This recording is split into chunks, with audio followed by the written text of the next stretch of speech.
That's right, friends and family. We have an entire episode of Dadages for you today based upon the art of insubordination. We continue our discussion of one of my dad's favorite dadages, to thine own self be true. But we're really kicking it up a notch today and introducing a special guest to the Dadages, friends and family, Todd Cashton. You know, when I was your age, go ask your mother. I know you don't like it. It builds character. How many times do I have to tell you? I'm not just talking to hear my own voice. Hello, listener, and welcome to Dadages. I'm your host, Chad Hagel.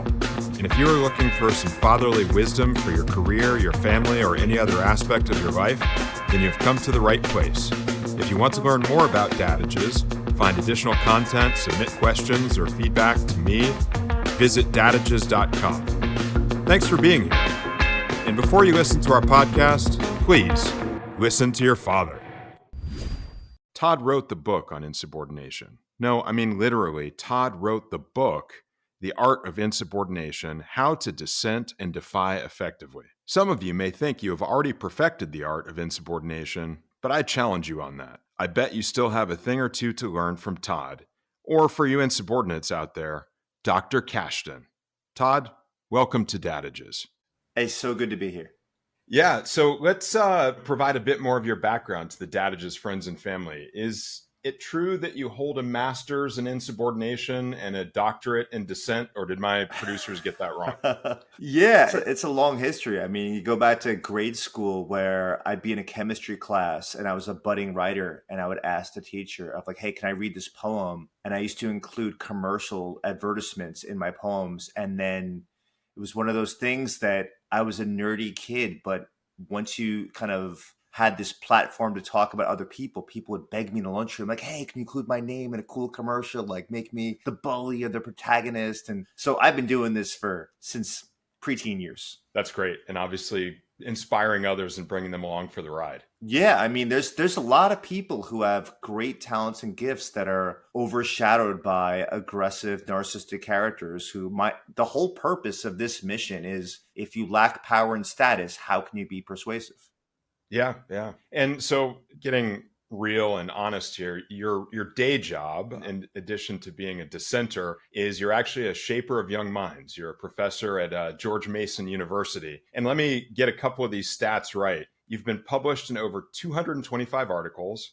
Your work has been cited over 47,000 times. You've written several books now, and your research is featured regularly in The Atlantic, Harvard Business Review, the New York Times, NPR, Fast Company, and Time Magazine. That doesn't strike me as someone who's insubordinate or a dissenter. How do you balance this level of influence and exposure that you have in, let's call it the mainstream, with the notion of being a career-long insubordinate? That is a great question. I think one of the important things is to realize, and this is part of how to be persuasive, is what are the objectives and motivations of the people that you're trying to move? And so when you get these mainstream outlets like Harvard Business Review, okay, they want they've been talking about leadership, time immortal, about the same topics about mindfulness and perspective taking and empathy. So when I create a query to Harvard Business Review, I say, listen, I've read your articles. I know your stuff. You know what's the missing thing you haven't been talking about?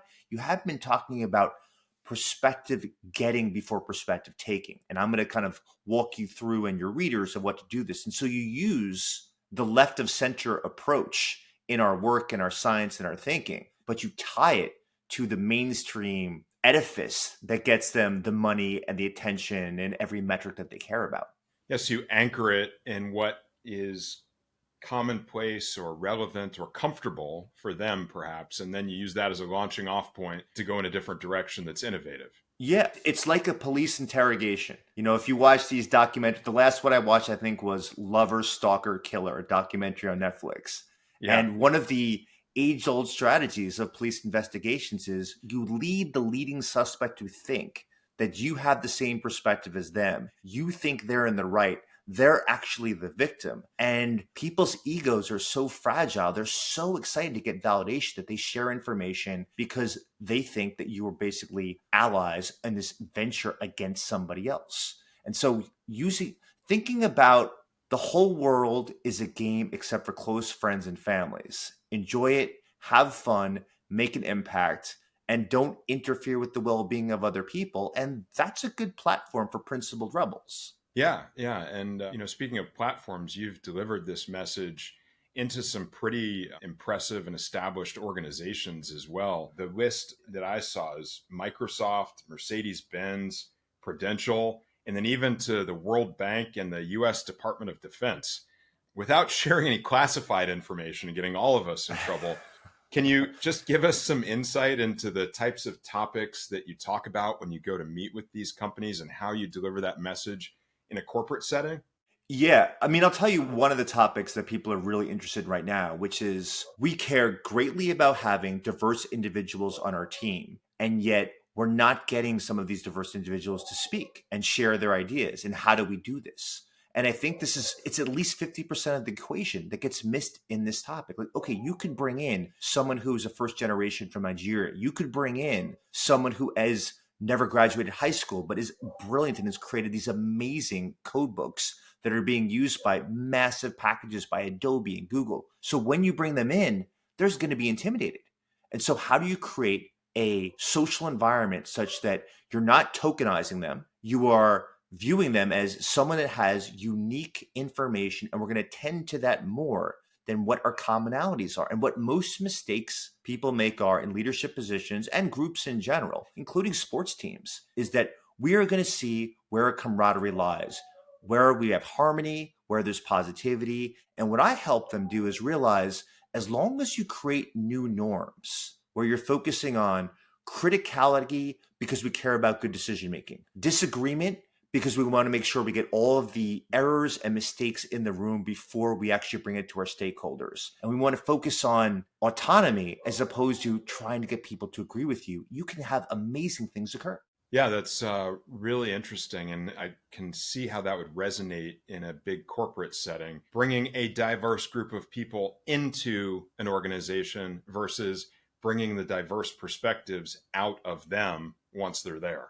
Right. I think that's pretty cool. And you spend a lot of time, obviously, talking about diversity. You focus on individuality, but continuing with the enigma of your life, while you talk about individuality, you're not really one of a kind. You're actually one of two.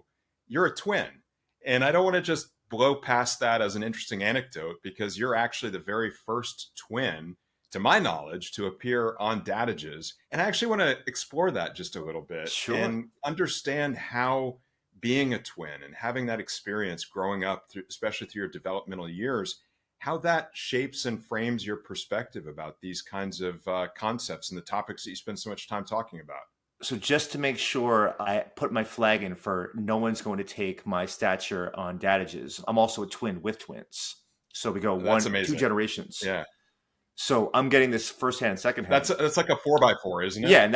Yeah, and no one goes that far in terms of their keynote speeches. Yeah. I mean, one of the big things about twins, I see this firsthand and now secondhand with my girls, is you try to look for what is going to be your personal territory that you're going to be known for and identified with. And so for my twin brother and I, who's incredibly smart, much better than me on the GREs, much better than me on SATs and grades, I remember he was reading Battlefield Earth at age 11, which ignored the Dianetics and the bizarre sci-fi cult aspects of this.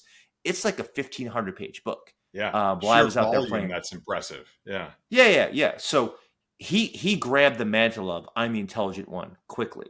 And so what you do as a twin is figure out what's left for me in terms of to get some stature where people will actually like me, adore me, love me, give me some affection. And for me, it was bizarre, creative thinking. And so I started really early performing and writing, and, people, there are cousins of mine that talk about how, I knew you were going to be a writer at age 9. Because that was like my thing in my twindom. And you made sure you were going to be the individual despite what genetics may have indicated. Well, that's another interesting facet. So I'll tell you for those listeners who have kids, even though we look nothing alike, I have blue-green eyes. My brother has brown eyes. I work out. My brother decided not to lift a weight. I've gone out in the sun. My brother looks like he's one of, Close Encounters of the Third Kind, extra characters. We have our birthmarks and moles are mirror images of each other. So if we died in a car accident, you could figure out who is who. And our teeth are exactly the same in terms of if you got a dental imprint from an orthodontist. So there's some weird things. Left mole, right mole, and a winning smile. Yeah.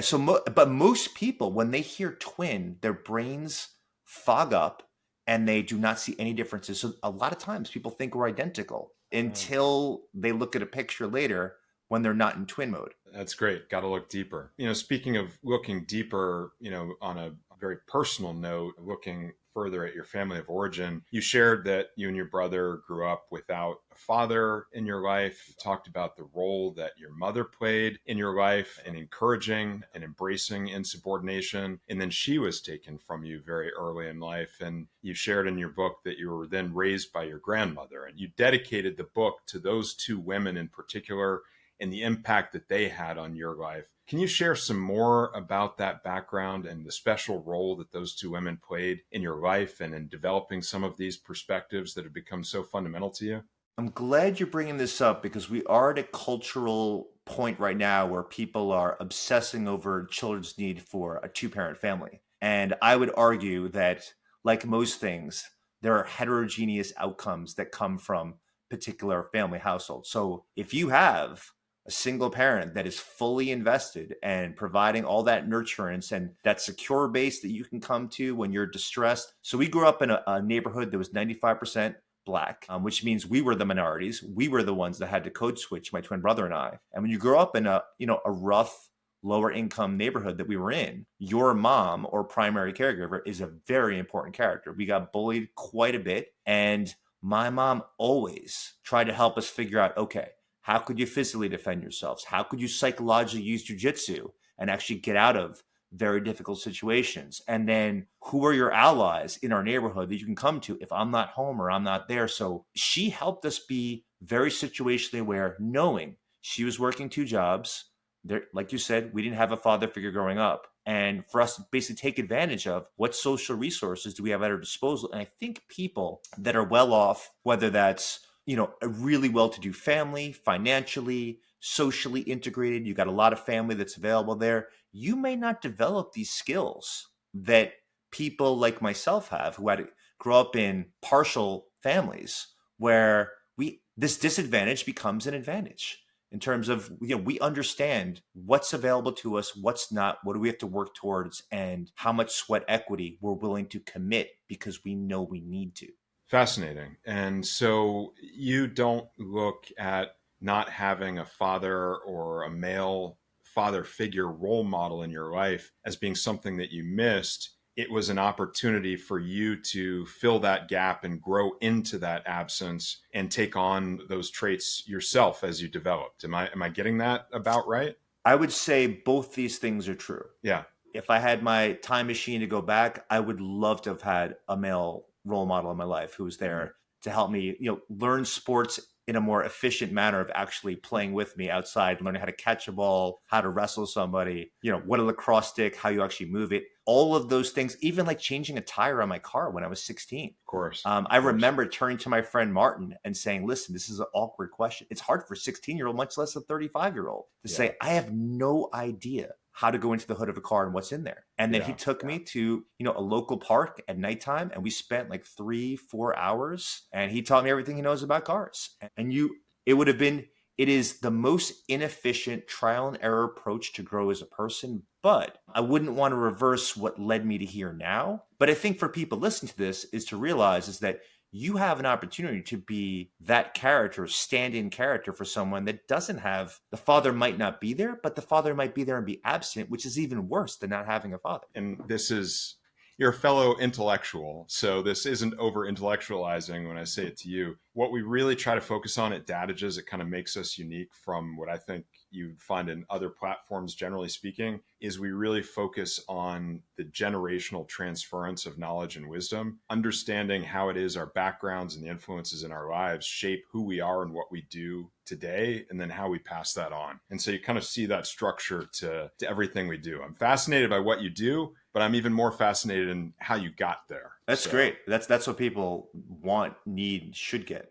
So, Todd, let's now turn our attention to your latest book, The Art of Insubordination. Got my copy right here. I really love this book, and so many of the things that you talk about from the get-go are really aligned with topics that we cover a lot here on Dadages. It starts with the Dadage that is the foundation for this episode, to thine own self be true. And obviously, insubordination and dissent, those things feed right into those topics that we've talked about. But I'm excited to get into some of the other more subtle messages within the book that relate to some things that I've covered here on Dadages as well. And I'd love to bounce some ideas off one another as we go through. But one of the things that I talk about with my audience, with the Dadages friends and family, there's this trite expression of, you've got to think outside the box. And my response is, I've never even seen the box.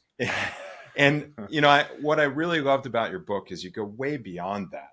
Maybe you can help explain for the Dadages friends and family what insubordination really means, how powerful it can be, and why it's not enough to just think outside the box. Yeah. No, I like that you're going past the colloquial phrases. I mean, the way to think about society is it's a bunch of cultural artifacts, norms, rituals, and then institutions. And so if you break it down into those categories, you can see there is a lot of inertia to follow through with the things as they are. So just think of, you've got mandatory education, which is great that it exists, kindergarten and 12th grade, and it's illegal to have your kids not doing that. Within that structure, we rarely question to what degree would we, if we were starting from scratch, how would we design the education system? So I just wrote an article in my Substack about some new research on ADHD, attention deficit hyperactivity disorder, which shows that if you have this condition, which is really about working memory deficits, hard to put information that you're processing into a reservoir that you're going to retain it, you find that physical movement is fantastic for you to move things from working memory to short-term memory to long-term memory, and you're better extemporaneously having conversations like this on the fly where you have no idea what the other person's going to say. But what's interesting,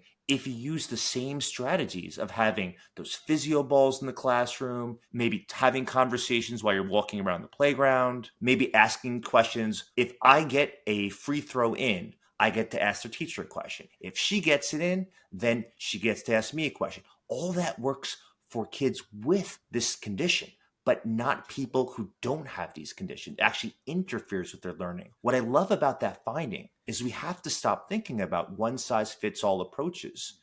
And this is where dissent comes in a very healthy, natural way of saying, hey, I know this person's a little bit different. I'm a little bit different here. I have some questions and I have some thoughts about how to improve things. And those little tiny tinkerings are the seeds that get to the guy in the suitcase in Tiananmen Square or Alexei Navalny. These are the small micro behaviors that are emblematic of those profound dissenters. Amazing. And can you explain a little bit more how dissent is so fundamental and important to humankind? Yeah, I mean, I'll give you an example of, I was doing some consultation with the Green Bay Packers in Wisconsin, and they were having a meeting where there was a lot, people are up in arms about, and if you know, this is a professional football team. People are up in arms because they were deciding to support the LGBTQ community with rainbow flags. Now, this is Wisconsin. I'm from New York. They're different subcultures.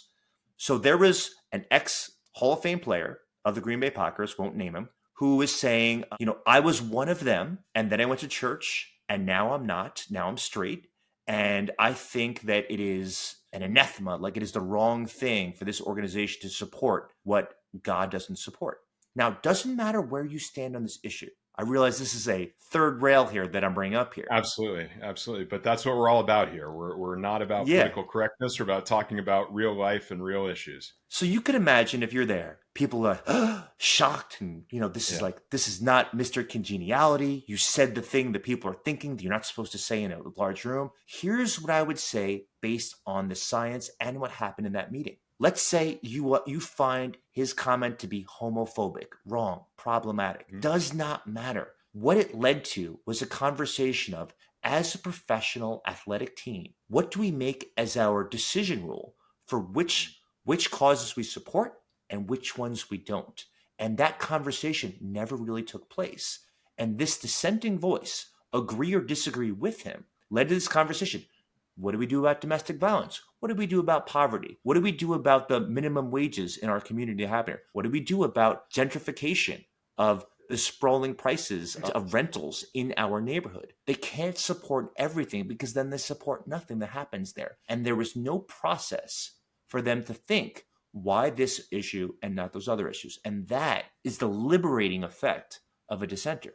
Yeah, that's fascinating. And it's interesting how you talk about just one moment of dissent on one highly controversial topic serving as the catalyst for opening up all of these topics that are so important for discussion. And it reminds me of a debate that I recently viewed back at Stanford 2 weekends ago. And it was Dean Deborah Satz, the Dean of the School of Humanities and Sciences, and Condoleezza Rice. And the two of them don't see eye to eye on many what are considered political issues, conservative versus liberal type things. But what they did agree upon is that this notion that language and discussion and bringing up certain sensitive topics is producing harm for individuals is really a damaging notion. That if you really look at it, did something that someone say harm you, or did it just offend you and shake you to your core to where it opened you up to being able to talk about these things? And I think that that's so important to our society, and particularly important in higher education, your environment in which you operate, to be able to have those kinds of challenging discussions. Because if you close the door on it because you're afraid to offend somebody, you're never going to get anywhere. And you're going to destroy some of the last places that remain in our society for that kind of open discourse and academic freedom. Yeah, just take an extension. Condoleezza Rice is a perfect example of a very effective conservative dissenter and she is blessed by her demographics allow her to be heard more than if someone looked like me or you.